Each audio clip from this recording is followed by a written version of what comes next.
Hi hello అండి, అందరికీ good morning. ఈరోజు మన టాపిక్ జగన్మోహన్ రెడ్డి గారు మళ్ళీ సీఎం అవి ఛాన్సెస్ ఉన్నాయా లేవా. ఈ టాపిక్ ఎందుకు తీసుకున్నానంటే ఈ మధ్య నేను కొన్ని డిబేట్స్లో కానీ లేదా టీడీపీ అనలిస్టులు టీడీపీ సింపథైజర్స్ మాట్లాడుతున్నప్పుడు ఒక విషయం అందరి నోట్లో కామన్గా వింటున్నానండి. అదేంటంటే జగన్మోహన్ రెడ్డి గారు ఇంకా లైఫ్లో సీఎం అవ్వరని కానీ వైసీపీ పార్టీ ఇంక మరి లైఫ్లో గవర్నమెంట్ ఫామ్ చేయలేదని కానీ ఈ మధ్య వింటున్నాను. దీని మీద నా అభిప్రాయం నా సబ్స్క్రైబర్స్తో పంచుకోవాలని ఈ వీడియో చేస్తున్నాను. టాపిక్లోకి వస్తే 2024 ఎలక్షన్స్లో దగ్గరగా 40% ఓట్లు పడ్డాయండి మన వైసీపీకి. 2019, 2014, 2024 3 ఎలక్షన్స్లో గమనిస్తే ఆంధ్రప్రదేశ్ రాష్ట్రంలో దగ్గరగా వైసీపీకి 39% కంపల్సరీ ఓటు బ్యాంకు ఉందండి. అదేవిధంగా టీడీపీకి కూడా 39% ఓట్ బ్యాంక్ ఉంది. అంటే ఆంధ్రప్రదేశ్లో వైసీపీకి టీడీపీకి సమానమైన బలం కలిగి ఉన్నాయండి. సమానమైన బలం కలిగి ఉన్న ఈ రెండు పార్టీల్లో ఒక పార్టీ కనుమరుగైపోవడం కానీ భూస్థాపితం అయిపోవడం కానీ ఈ టీడీపీ సింపథైజర్స్ అంటున్నట్లు అది జరిగే పని కాదండి. 39% ఓటు బ్యాంకు అంత ఈజీగా కనుమరుగు అవ్వదు. వాళ్ళందరూ ఎందుకు అవుతుందని అంటున్నారంటే జగన్మోహన్ రెడ్డి గారు జైలుకి వెళ్ళిపోతారని వాళ్ళ ఉద్దేశం. జగన్మోహన్ రెడ్డి గారు ఒకవేళ కేసులు ప్రూవ్ అయ్యి వెళ్ళిపోయినా ఎన్ని సంవత్సరాలు ఉండిపోతారు జైల్లో? సంవత్సరంకో 5 సంవత్సరాలకో ఎప్పుడో బయటకు వస్తారు కదా, మళ్ళా ఛాన్స్ ఉంది కదా. లేదు, భారతిరెడ్డి గారు సీఎం అవడానికి అవకాశాలు ఉన్నాయి కదా. పోనీ ఆవిడ మీద ఏదో కేసులు ప్రూవ్ అయ్యి ఆవిడే జైల్లోకి వెళ్ళారే అనుకోండి. అవినాష్ రెడ్డి గారు ఉన్నారు కదా, సరే ఆయన కూడా వివేకానంద రెడ్డి గారి హత్య కేసులో మన నిందితుడై ఆయన కూడా నేరస్తుడై ఆయన కూడా జైలుకి వెళ్ళారు అనుకోండి. విజయమ్మ గారు, షర్మిలారెడ్డి గారు, నీకేమైనా మెంటల్ ఉందేట్రా? విజయమ్మ గారు షర్మిలారెడ్డి గారు ఎలాగవుతారా? వాళ్ళ ఇద్దరికీ పట్టలేదు కదా అని మీరు అనొచ్చు. ఎన్నాళ్ళండి వాళ్ళిద్దరికీ, జగన్మోహన్ రెడ్డి గారికి షర్మిలారెడ్డి గారికి ఎన్నాళ్ళు ఈ కక్షలు కార్పణ్యాలు ఉంటాయి? వాళ్ళిద్దరు ఎవరు? సొంత అన్నా చెల్లెళ్ళు. సొంత అన్నా చెల్లెళ్ళు అంటే ఏ కుటుంబంలో గొడవలు ఉండవు? ఇంచుమించు అన్ని ఫ్యామిలీస్లో అన్నతమ్ముల మధ్య కానీ, అక్క చెల్లెల మధ్య కానీ, తల్లిదండ్రుల మధ్య కానీ, తల్లి పిల్లలకి కానీ ఏవో ఒక గొడవలు వస్తూనే ఉంటాయి, పోతూనే ఉంటాయి. అలాగే వీళ్ళిద్దరికీ కూడా గొడవలు పోతాయి.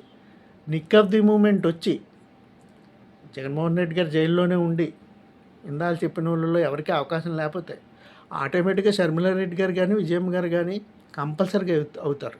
ఎందుకంటే వాళ్ళకి క్లీన్ చిట్, ఏ కేసులు లేవు, వాళ్ళతో అయితే గొడవే లేదు వాళ్ళిద్దరు ఎవరైనా. కాబట్టి టైం టు టైం వస్తే వాళ్ళిద్దరు అవుట్ అయిపోతారు, జగన్ గారును షర్మిల గారు. ఏముందండి ఇంట్లో గొడవలు, కాంప్రమైజ్ అయిపోతారు, ఎవరో ఒకరు అయిపోతే సరిపోద్ది కదా. కాబట్టి వైసీపీ పార్టీ రూలింగ్లోకి వచ్చిన సీఎం పదవికి కోసమని భయం అక్కర్లేదు. అంతేకాకుండా మెయిన్ మన ఆంధ్రప్రదేశ్ రాష్ట్రంలో ప్రజెంట్ ఉన్నవి రెండే పార్టీలు, ఒకటి టీడీపీ, 2 వైసీపీ. ఈ రెండు వీటి మధ్య ఎలక్షన్స్లో ప్రధాన పోటీ జరుగుతుంది. జనసేన వాళ్ళందరూ నన్ను బూతులు తిట్టొచ్చు. జనసేన నా నెక్స్ట్ వీడియోలో పవన్ కళ్యాణ్ గారి సీఎం ఛాన్సెస్ గురించి నేను నెక్స్ట్ వీడియోలో పెడతాను. మీరు తిట్టినా తిట్టపోయినా అందులో చూసి అప్పుడు ఒక అభిప్రాయానికి రండి. జనసేన ప్రజెంట్ అయితే ఒక దీనిలో లేదు, పోటీలో లేదు. ఎందువల్ల అంటే మొన్నే పవన్ కళ్యాణ్ గారు నెక్స్ట్ 15 సంవత్సరాలు కూడా సీఎం చంద్రబాబు నాయుడు గారే ఉంటారు, మేము ఇద్దరం కలిసే ఉంటామని అనౌన్స్ చేశారు. 15 కాకపోయినా పోనీ 10 సంవత్సరాలైనా కలిసే ఉంటాం.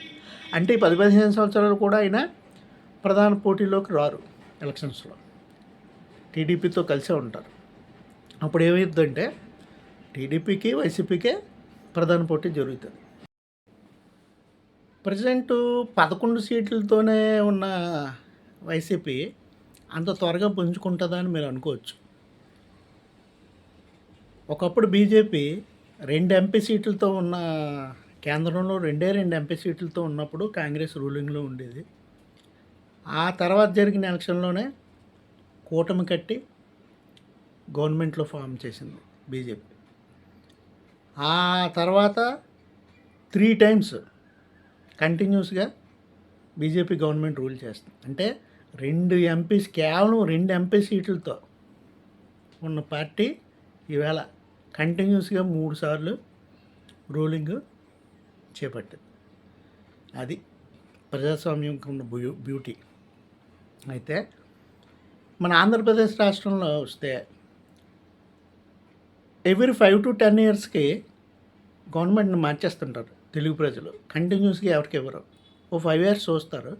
మరీ చాలా బాగా చేసేస్తే 100కి 75% మంచి పనులు చేస్తారు అనుకోండి, ఇంకో 5 ఇయర్స్ మ్యాక్సిమం. 10 ఇయర్స్ తర్వాత నెక్స్ట్ జరిగే ఎలక్షన్లో ఏది ఏమైనా గవర్నమెంట్ మార్చేస్తారు. మరి అప్పుడు మూడో పార్టీ మనకి ఎలాగా లేదు. ఈ 2 పార్టీలే ప్రధాన పార్టీలు. కాబట్టి నా అభిప్రాయం మళ్ళా జగనే సీఎం అవుతారని.